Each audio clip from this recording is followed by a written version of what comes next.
How to turn off Facebook video autoplay on Facebook app.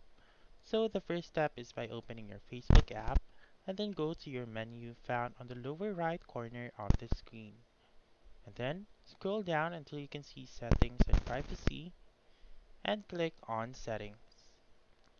Click on profile settings and scroll down until you can see videos and photos under the media and contact section.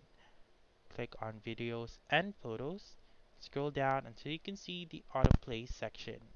So once you're in autoplay, make sure to click on never autoplay videos right here, and then whenever you go back to your home, all of the videos will not be on autoplay. So for other users, you may not have this profile settings.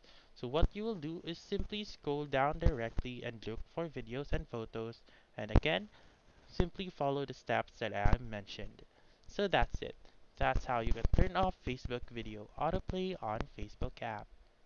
So that's all for this video. Let me know in the comments section if this works out for you. For more helpful tutorials like this, please subscribe to our channel and don't forget to click that notification bell. Thank you for watching and have a wonderful day.